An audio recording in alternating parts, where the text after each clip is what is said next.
તાપી જિલ્લાના ડોલવણ તાલુકાનું આ ગામ છે. ગામનું નામ બેસનિયા છે. આ મહારાષ્ટ્ર પાસિંગની પોલીસના બોર્ડ લગાવેલી ગાડી આપ જોઈ શકો છો. તે ગાડી આ ગામમાં રહેતા ઝીણાભાઈ કોકણી જેઓ વૈદ્ય છે. તેમના ત્યાં દવા લેવા માટે આવેલા છે. ઝીણાભાઈની ઉંમર આશરે 65 વર્ષની આસપાસ હશે. તેઓ ડાયાબિટીસ, બ્લડ પ્રેશર, કેન્સર, શ્વાસ અને પેરાલિસિસ જેવી બીમારીઓની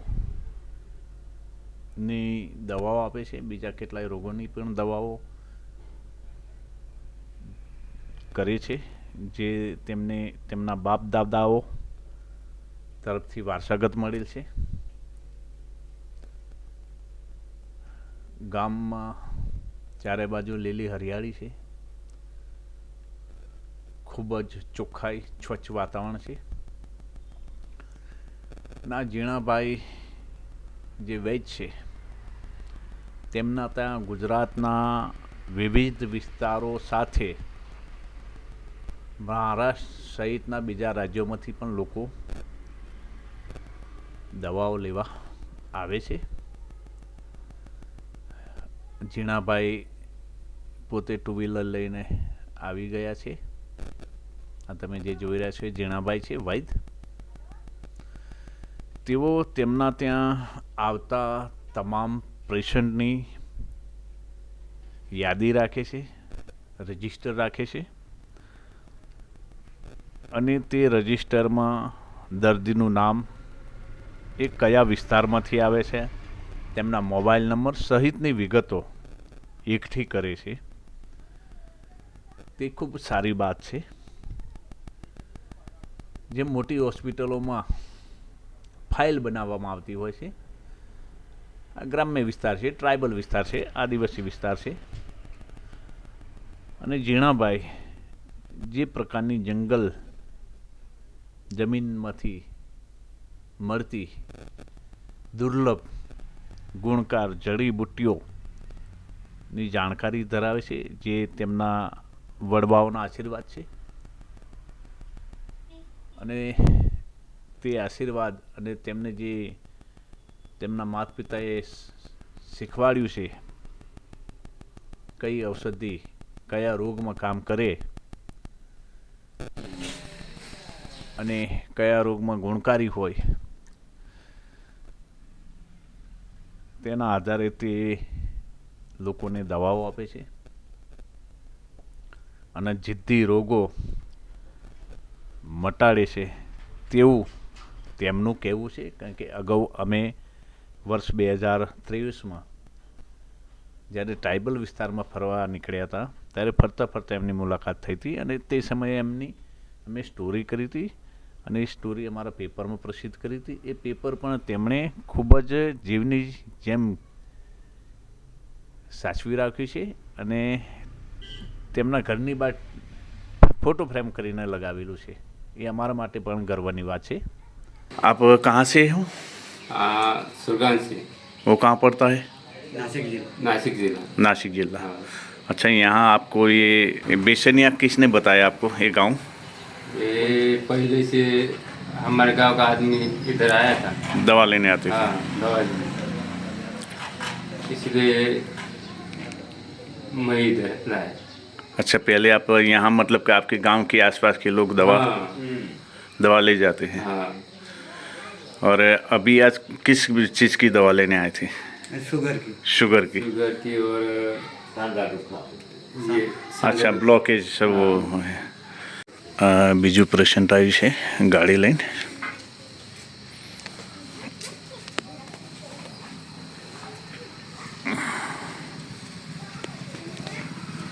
ઉંમર લાયક છે.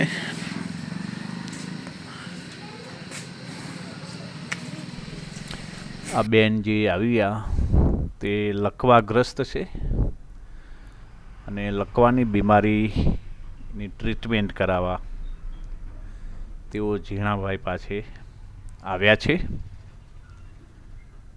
તમે જુઓ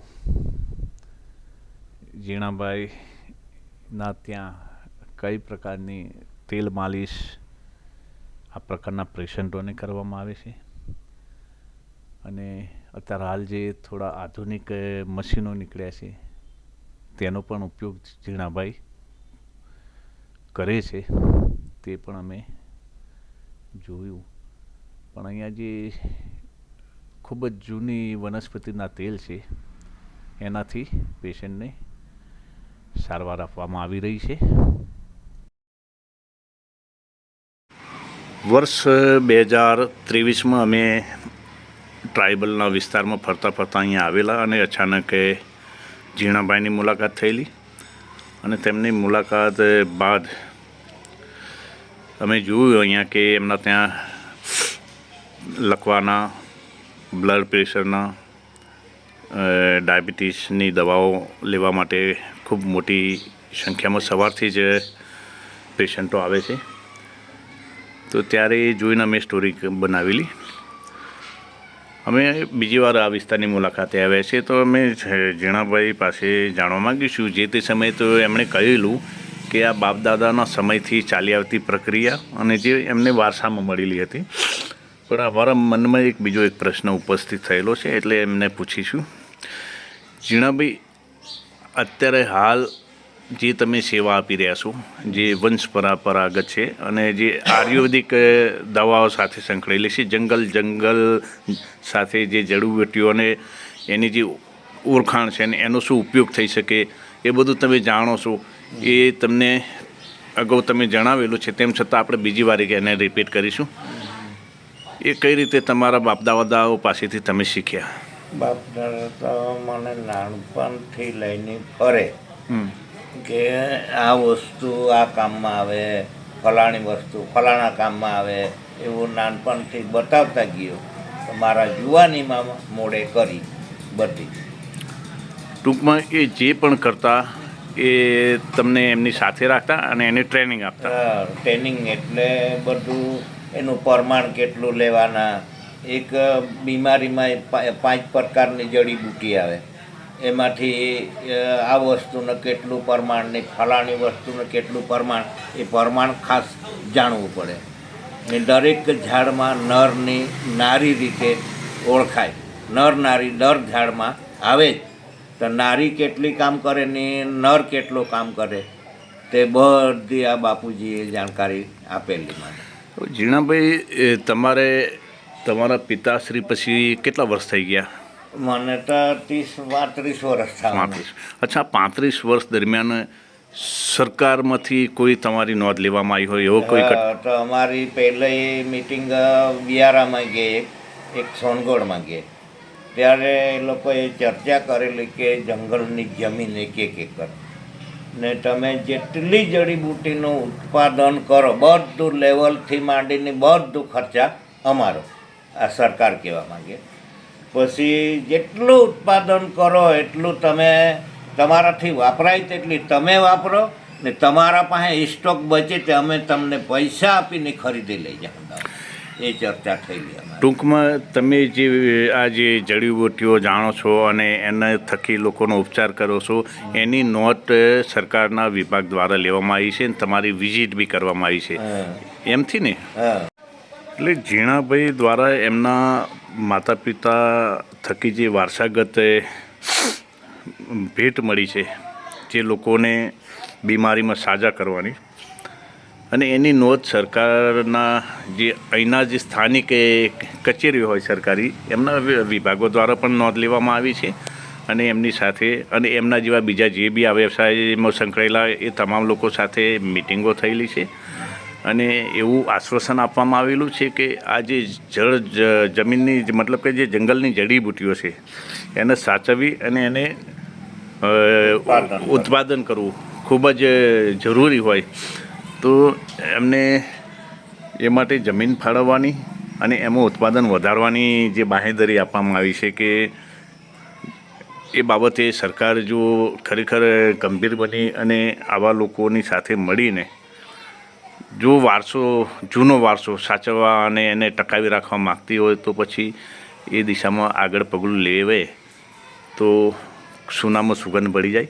અને જે અત્યારે આડઅસરવાળી દવાઓ છે, હાઈ ડોઝવાળી દવાઓ છે, એના જગ્યાએ જે પરંપરાગત આયુર્વેદિક દવાઓ છે એ તરફ લોકો વધુને વધુ વળે એ આવકારદાયક ગણાશે.